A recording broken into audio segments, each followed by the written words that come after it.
श्रोताओं नमस्कार। आप सुन रहे हैं edu.insight और हिस्ट्री ऑडियो बुक में आज का हमारा टॉपिक है क्षेत्रीय स्वतंत्रता के लिए मुगल काल में लड़े गए जाट, अफगान और सिख विद्रोह। मुगल साम्राज्य के अंतर्गत औरंगजेब को कई कठिन राजनीतिक समस्याओं का सामना करना पड़ा। इस बात के बारे में हम बहुत ज़्यादा वाकिफ भी हैं।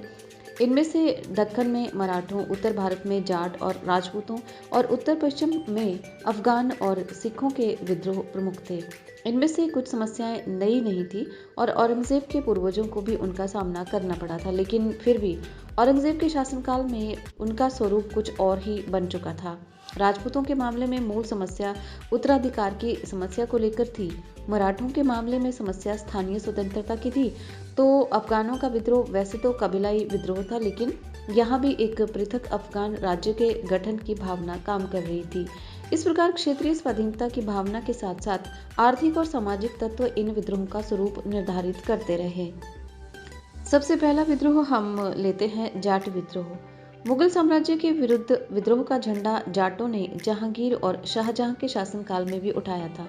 औरंगजेब के काल में 1669 ईस्वी में मथुरा क्षेत्र के जाटों ने अपने नेता गोखला के नेतृत्व में उसके विरुद्ध विद्रोह कर दिया था। इस विद्रोह की भयंकरता को देखकर औरंगजेब ने स्वयं ही इसे दबाना उचित समझा।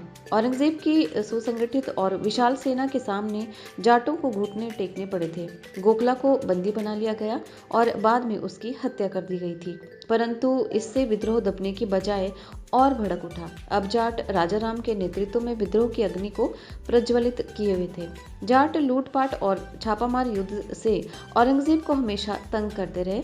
अंत में राजाराम भी युद्ध में मारा गया। उसके बाद जाटों के नेतृत्व की बागडोर चूड़ामन ने संभाली। उसने औरंगजेब के जीवन काल तक छुटपुट हमले जारी रखे, मुख्य राजमार्गों पर लूटपाट की और औरंगजेब की नींद हराम कर दी थी।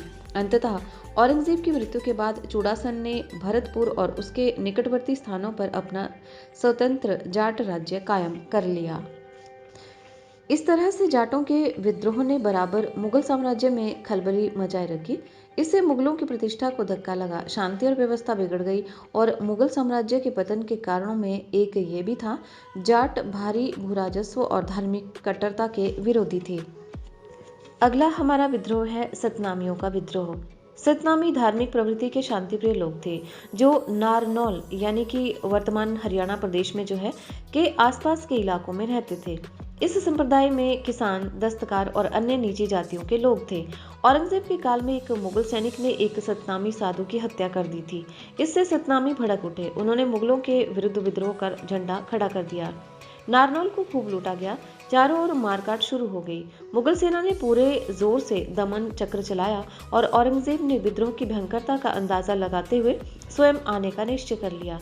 उसे भय था कि इससे अन्य हिंदुओं की भावनाओं को भी उत्तेजना मिलेगी और अगर वे सभी मिलकर भड़क उठे तो मुगल सेना को उस तूफान से निपटने में बहुत कठिनाई का सामना करना पड़ेगा। हो सकता है कि आग हिंदू मुस्लिम दंगे के रूप में संपूर्ण भारत में फैल जाए, क्योंकि सिख और जाट तो पहले से ही तैयार बैठे थे। अतः समय की गंभीरता को समझते हुए और साथ ही अन्य लोगों को ये पाठ सिखाने के लिए विद्रोह कितना महंगा पड़ता है, लगभग 2000 सतनामियों को मौत के घाट उतार दिया गया और शेष को बंदी बना लिया गया। इस विद्रोह को दबाने के लिए राजपूतों और हिंदू जमींदारों ने औरंगजेब का साथ दिया। सतनामियों को सदा के लिए कुचल दिया गया। इसके बाद उन्होंने फिर कभी मुगलों के विरुद्ध सिर नहीं उठाया, परंतु इस क्रूरता के कारण लोगों के मन में औरंगजेब के प्रति घृणा की भावनाएं घर कर गई और वे ऐसे दुष्ट राज्य से छुटकारा पाने के लिए किसी अच्छे अवसर की तलाश कर रहे थे। श्रोताओं, ऑडियो बुक के अगले अंक में हम बात करेंगे अफगान विद्रोह और सिख विद्रोह के बारे में। आज बस इतना ही। धन्यवाद।